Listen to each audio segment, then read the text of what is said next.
Hey, BassGeek here, and late summer, early fall, it can be a grind. Those bass get dialed in and really focused on those teeny tiny shad fry. But I got something that might help you. So during late summer, really during the fall transition, as soon as those temperatures begin to drop at night and the water temperature begins to drop, I really can't give you a direct water temperature because it's going to be different in every region of the U.S. Just understand and pay very close attention to what your summertime temps are, and yes, they might take a dip and then come back. When they begin to fall, when the nighttime temps begin to consistently be down about 8 to 10 degrees, almost immediately it's going to trigger those bass to feed and those shad to move. That's your fall transition. The reason why it gets so tough right now is because just a few months ago, all your shad hatched. Now they're about 1 inch to 2 inches long, and those bass are focused on those shad and on that size of shad. Now you can go and find bigger shad, but in my lakes a lot of times what I find is that the bigger shad and the smaller shad are all in the same stinking area. So those bass are really focused on those real dumb small shad that don't understand yet that they're what's on the menu for pretty much everything. So they make an easy meal for all the predators in the lake, including the bass. Now the bass get so honed in on that size, that shape, that profile, that it is almost impossible to get them to hit top water, to get them to do certain things, especially in the clear lakes that I fish, because as I always say, smallmouth and spots are pretty stupid.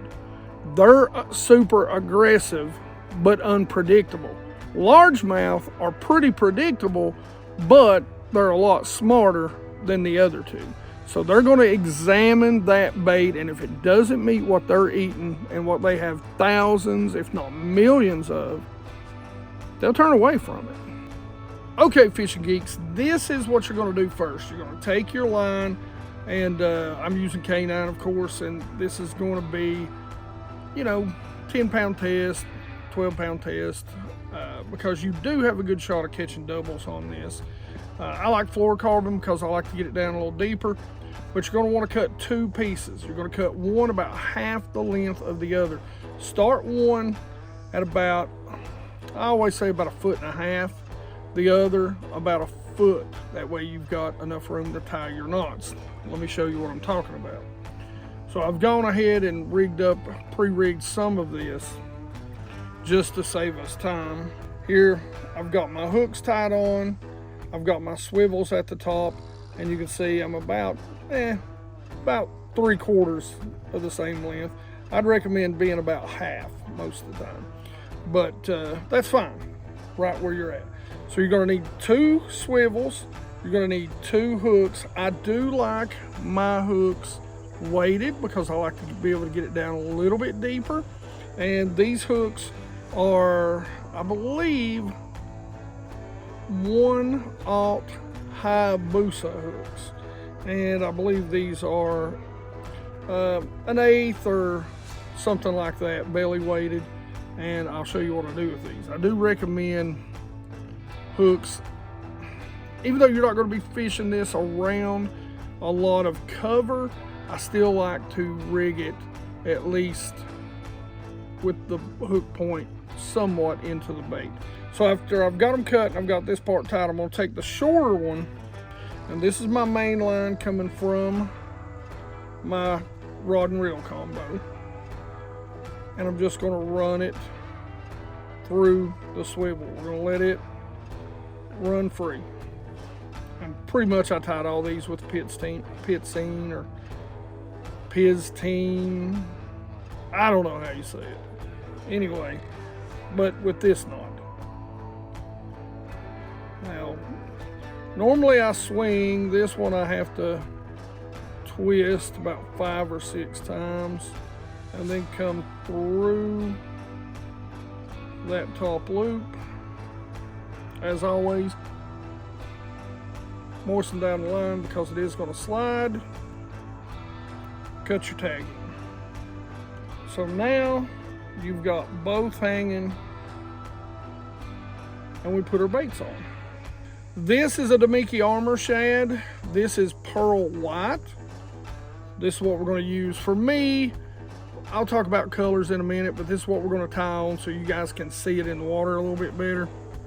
Just take the spring, dead center of the bait, screw it up on there, and I tend to go all the way up nice and straight. You can see where it's going to come through. So just come out the back and then just skin hook. There you have it. Same with the other one. Dead center. Screw it up on there all the way. See where it's going to come through. Have it come out and just skin hook. You can leave it exposed if you want. But there you have, we're not going to call it the double, we definitely ain't calling it a donkey rig. This is the double Fluke rig, or since we're using Damiki Armor shad, it's the double Damiki rig, because that's a lot of the way I'm going to fish it. And with those small profile baits, they match the hatch pretty well. Now, let me show you some of my favorite colors. So a couple of my favorite colors and brands, Yum, the FF Sonar Minnow. This is clear shad. Now you geeks already seen the Pearl White by Damiki. This is Pro Blue Silver. This one is Tennessee Shad by Yum. And my two favorite colors have to be the JC Natural by Yum and Damiki's American Shad.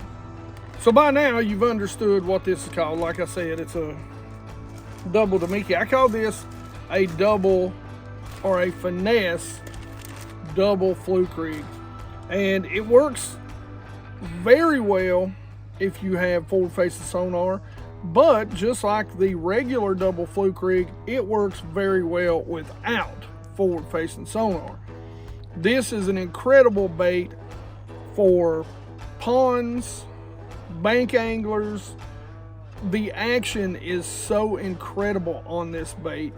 The way they move with each other, and you don't have to work it a lot, so it will stay in place well. That's one of the keys, is not to overwork it. So now you can absolutely, especially if you don't weight this, you can absolutely throw this on a spinning reel and get away with it. For me, I like to throw it on a bait caster. This is 7.3 medium, fast action. And this is a Tactical Elite. Now, they don't make the Tactical Elites anymore, but they do make the Tactions. I'll put a link in the description for that, by TFO. This is an Akuma Hakai. That's why I'm throwing it on this, because this little sucker will cast at a mile. And I've got 10-pound test K9, 100% fluorocarbon. Again, I want to get these down a little bit.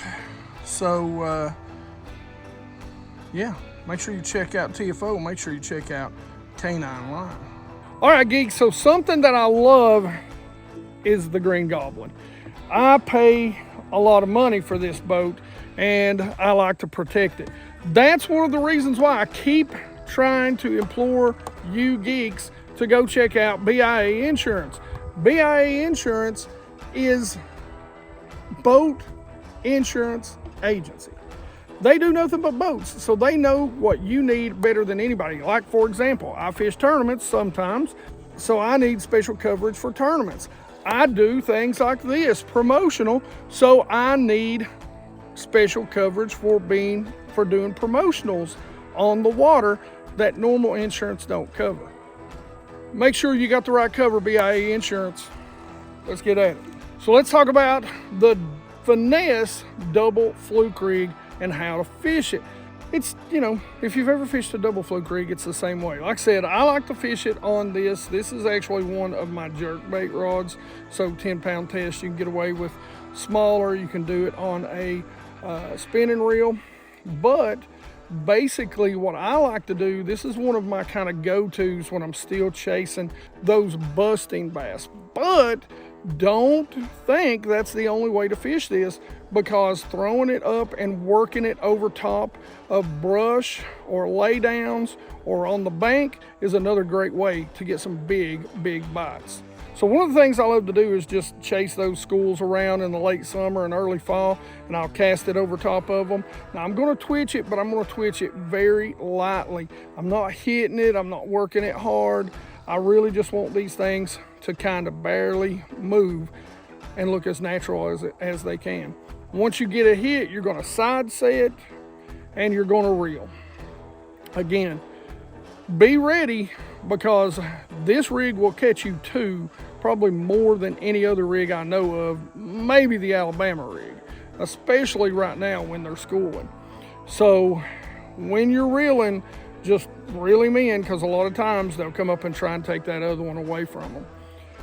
If that happens, I know this is a medium. If you can boat hop them, because they will fight against each other and one will get loose. If you've got a good net and you're good with a net by yourself, best thing to do is net them, but get them in the boat one way or another. So try the double Damiki rig, the double fluke rig. Just don't call it a stupid donkey rig. That's the dumbest name, I swear to God. Anyway, this is a killer this time of year when they're not hitting that topwater bait. They're dialed in on those small shad. This baby can get you to double up. Now, if you want to check out another video on soft plastic jerk baits, check this one out.